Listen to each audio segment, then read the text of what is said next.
Hey everybody, welcome to another edition of State Champs Poolside Podcast. This is the Michigan Swimming Podcast. We go all season long for the girls and the boys, and we're always super excited when we can be joined by guests to talk about their experiences both in high school and, as today goes, their university experience. So first off, of course, in the middle of your screen is our co-host, and that is David Zulkiewski. He is a teacher and the girls' head swim coach at Bloomfield Hills High School. And joining us today is Rob Zofchak. Now, Rob was a student athlete at the University of Michigan. For those Dreadnaught fans out there, he went to Dexter High School. He was a multiple state champ. I believe somewhere in the realm of like a 16-time All-American NCAA qualifier, and he joins us on Poolside. So, Rob, thank you so much for taking a little bit of time to spend with us and talk swimming. Thanks so much, Lorne. It's nice to be here. All right. And we give a big shout out to David for setting that up. And so we're going to get into it in just 1 second. And we're going to talk about, especially, Rob's stepping up from high school to college and so on. But first, I want to let you guys know that Poolside is presented by Lawrence Technological University. Lawrence Tech wants you to recruit yourself. Just go to ltuathletics.com, click on the Recruit Yourself link. Academic and athletic scholarships are available in over 24 varsity sports.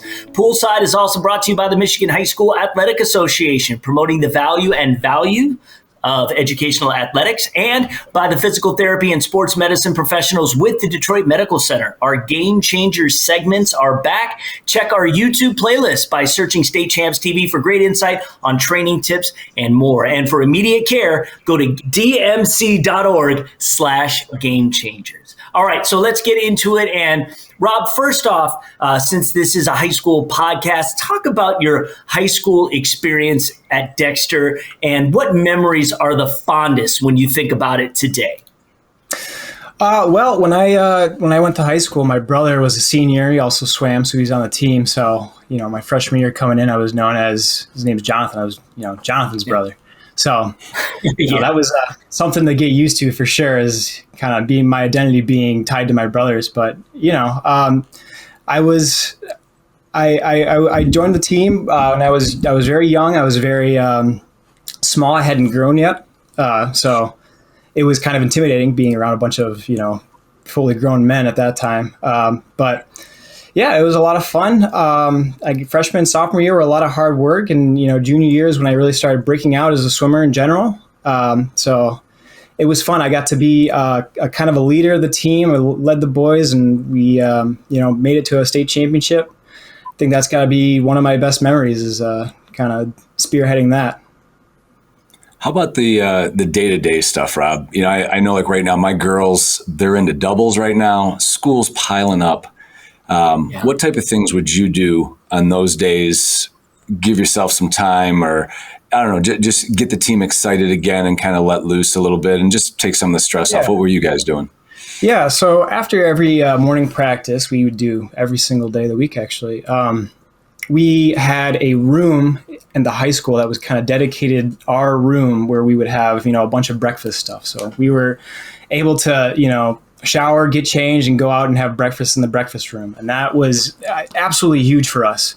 So it was really fun to just kind of sit there and talk about practice and kind of socialize with your team, for 30 minutes before school started. Fridays were always hot breakfast, so some parents would volunteer and make some breakfast at home. That was a huge to the day. Days are so long, especially in winter swimming. You go up to high school and it's dark, then you swim, and then you stay inside, and then you swim, and it's dark again. So that was definitely a very nice break at the very beginning of the day, for sure. Other than that, we had a little bit of time. Our coach really liked to do warm up and then get out of the pool and stretch.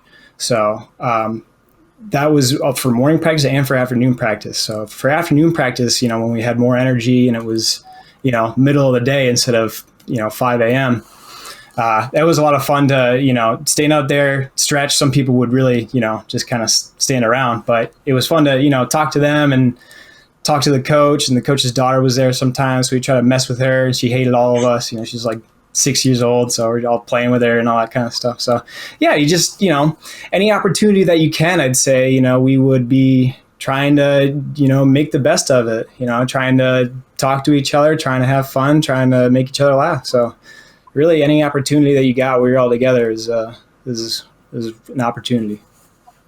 Great. You said you had your brothers that came before you as swimmers. And what would you say is, your attraction to the sport? Obviously, if you look at your brothers as role models, you want to do what they're doing. But was it more than that? Because obviously you could have charted your own course. Yeah, so definitely a huge influence in my, decision to pursue the sport is my brother. He was, he grew early and he was fast early. I remember specifically, we went to zones in, I don't remember what year, but I think I was 10 and he was 12, and, he was about to be aging up, and he won zones in the 50 free wearing a Speedo and everyone else was wearing tech suits. So I thought that was just awesome. He barely cared about being there, and he went in and just crushed everyone in this race and got this just ridiculously big medal for it. So, watching him do that always kind of inspired me. I wanted to always beat him. And I just am a sucker for competition, I guess. Every time we'd have meets in the summer for, a summer league when I'm young, I'm always wanting to win. I like the feeling.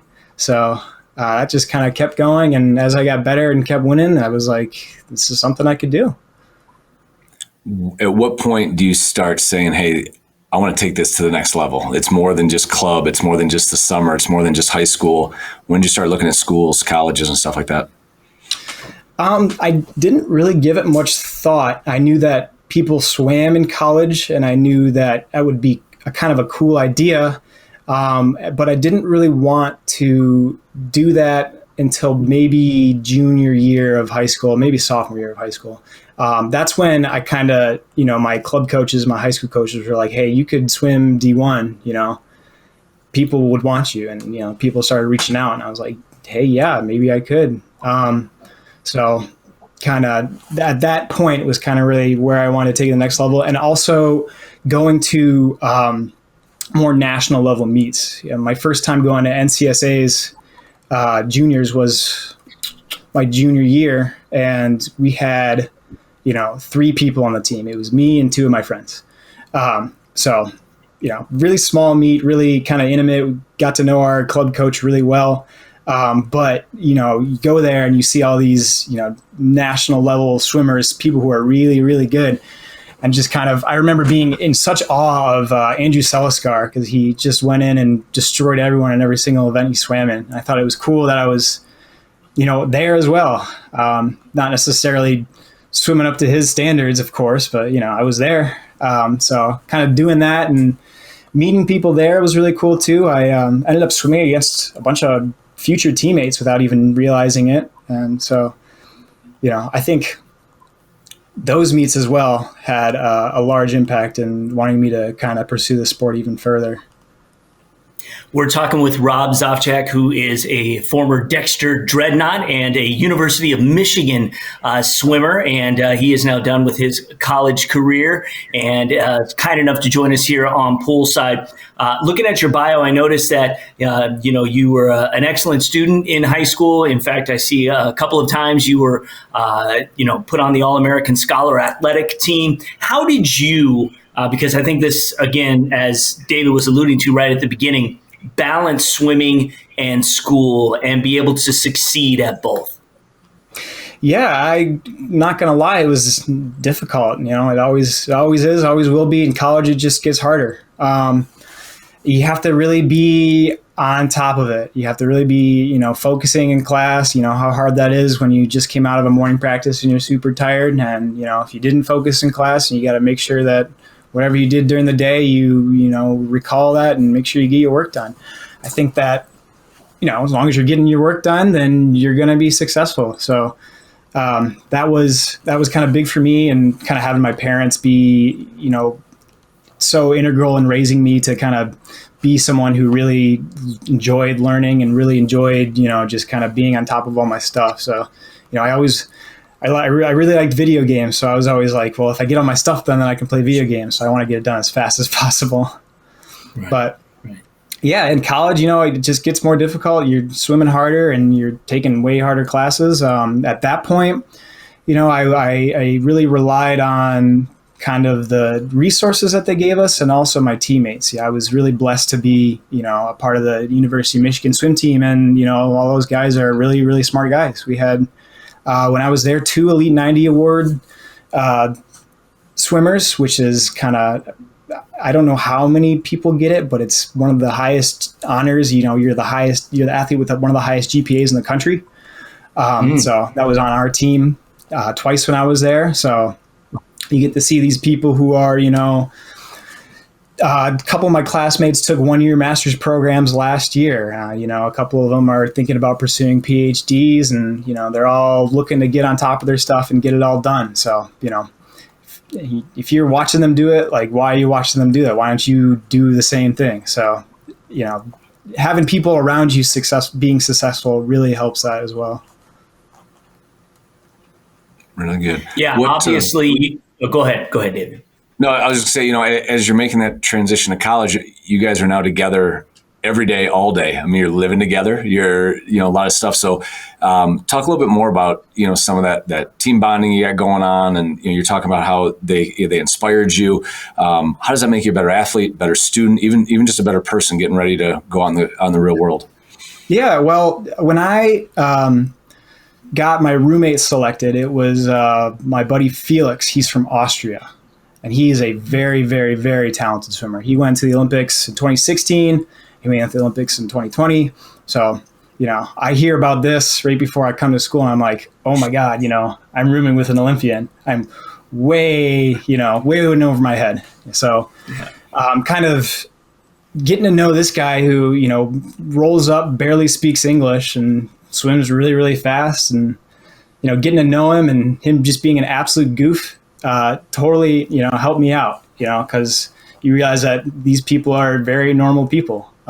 So I think I've made some really great friends in my class with people who I think are just absolute studs, inside swimming and in life as well.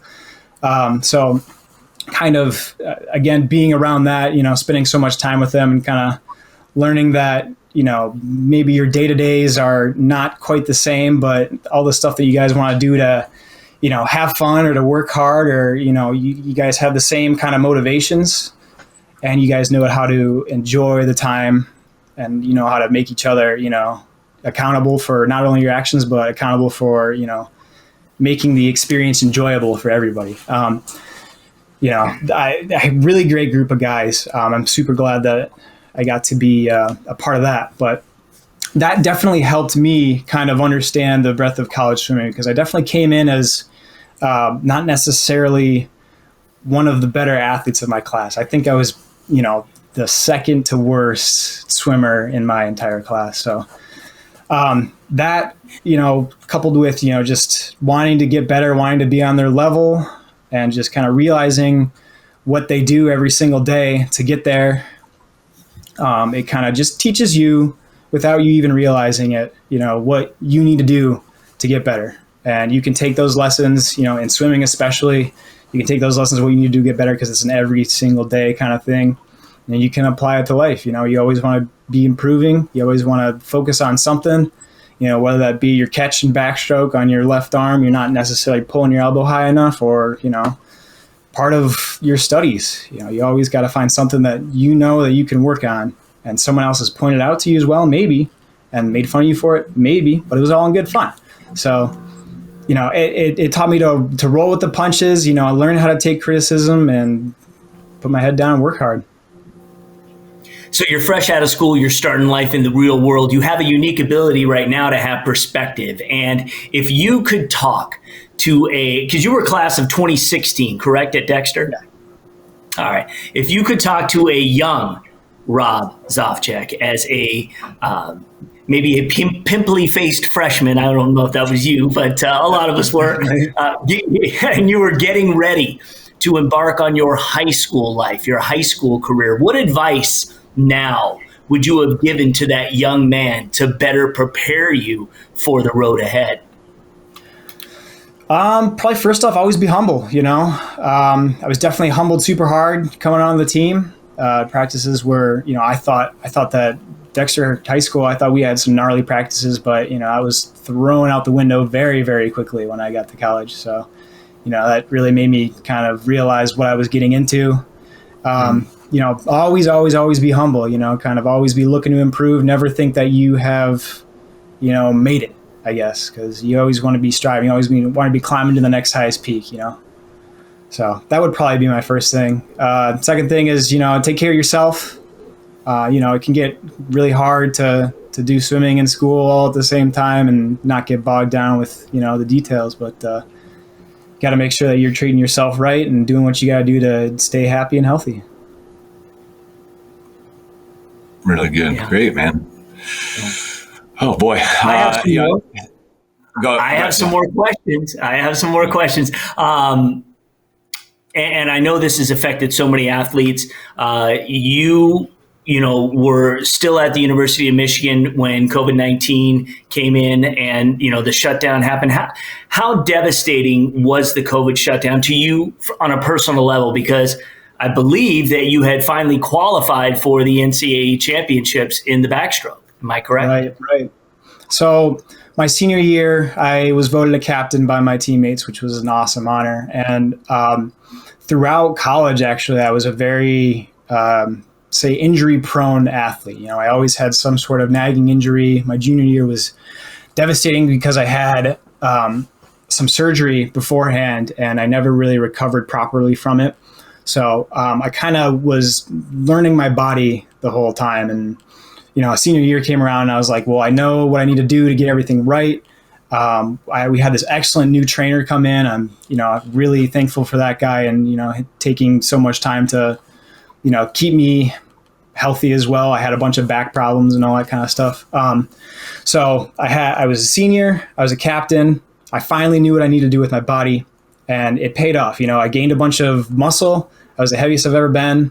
I was leading this team and, me and the other captains, we had a goal. We had a goal. We were going to win Big Tens because, there's usually excellence coming out of Michigan. And, the last couple of years, maybe not winning titles kind of goes against that. So, we had a fantastic Big Tens and all my, classmates who didn't necessarily need to rest for Big Tens didn't need to rest for Big Tens. So they didn't.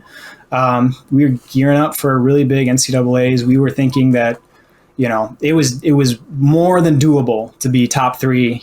Maybe we can sneak, top two, beat Texas, maybe.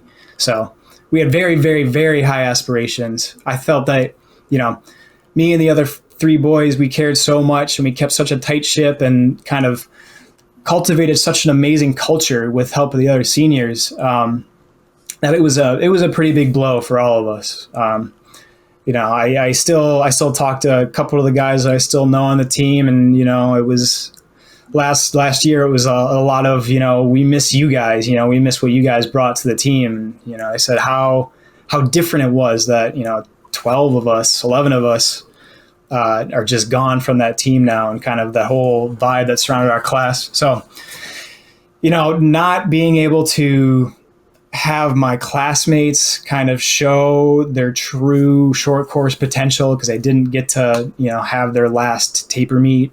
That was a big blow. Me getting to go to my first NCAAs, that was a pretty big blow. And, just for my roommate, he won the mile his junior year. And for him not to be able to defend his title, huge blow. So, it was a disappointment for sure. And, definitely hurt for a while, and I know that my classmates felt the same way, and I know that some of my friends who went to different schools felt the same way about their season. So definitely wasn't easy for anybody, that's for sure. As you're stepping away now, we're in the middle of the season. I know Mike McHugh's getting ready with the boys here in the next few weeks. I'm sure they're going to start talking about the winter. I know I still follow college swimming a lot, but looking back, are you starting to look at some of the high school meets? Is there anything you're getting excited for this year, whether it be a Michigan meet or a Dexter meet? Oh, I'm always excited to look at those meets and stuff. I always check in on my coach once a year at least to see how the team's doing and see what he expects out of the year moving forward. So, they're moving into SEC Red this year, which is a much tougher division.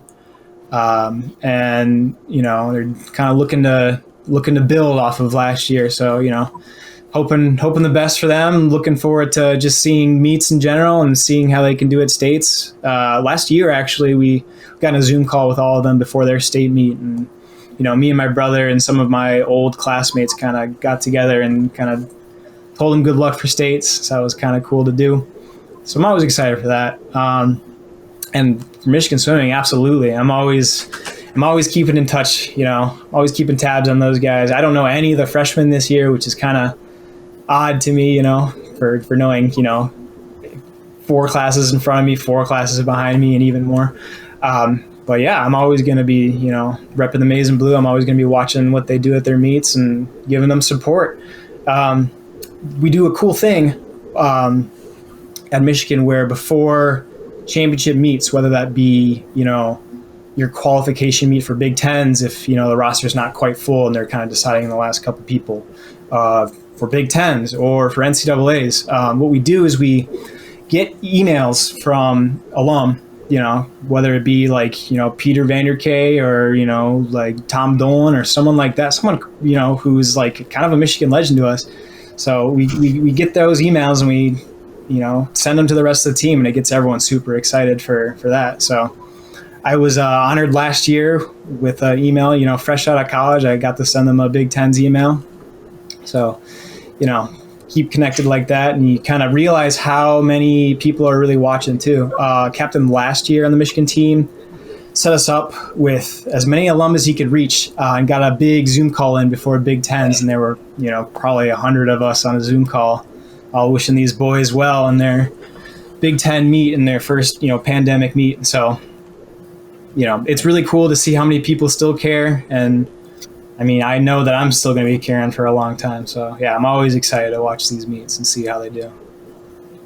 Well, it's that time of year, especially around football season. We're talking about rivalries, and I'm sure during your day, it was always great when you get up for a program like Michigan State, which was where your brother swam, if I'm correct, right? And now there's not even a program anymore, if that's the way I understand it, right? They had to stop it. So, I'm sure you knew guys that were a part of that program. It's really unbelievable that, in a state as strong as Michigan is in swimming, that there isn't a program at Michigan State. Yeah, it sure is surprising. So my sister is a senior at Michigan State. She swam the past 3 years, and her senior year, she's not, doesn't have a team to swim for.